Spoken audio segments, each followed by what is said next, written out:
زواد ایک بہت ہی خوبصورت اور پیارے گھر میں اپنے ماں باپ اور دادا جان کے ساتھ رہتا تھا۔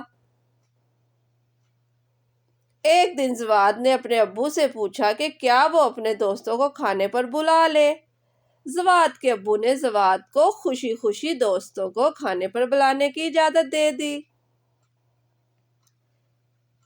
ابو سے اجازت ملنے پر زواد بہت خوش ہوا اور جلدی جلدی اپنے دادا جان کو بتانے گیا کہ آج اس کے دوست کھانا کھانے آ رہے ہیں۔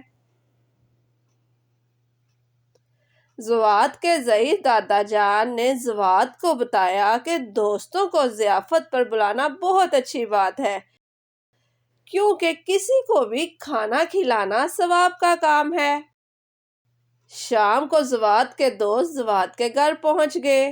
زواد اپنے دوستوں کو اپنے کھلونے دکھانے اپنے کمرے میں لے گیا، جہاں وہ سب دوست کھلونوں سے خوب کھیلے۔ کھانا میز پر سجانے کے بعد زواد کی امی نے زواد اور اس کے دوستوں کو ضیافت کے لیے بلا لیا۔ زواد اور اس کے دوست کھانا کھانے کے لیے میز پر آ گئے اور وہ سب کھانا کھانے لگے۔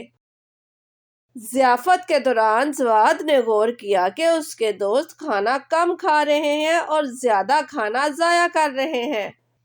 زواد نے ضیافت کے بعد اپنے دوستوں کو سمجھایا کہ ہمیں اپنی پلیٹ میں اتنا ہی کھانا ڈالنا چاہیے جتنا کھانا ہم آسانی سے کھا سکیں۔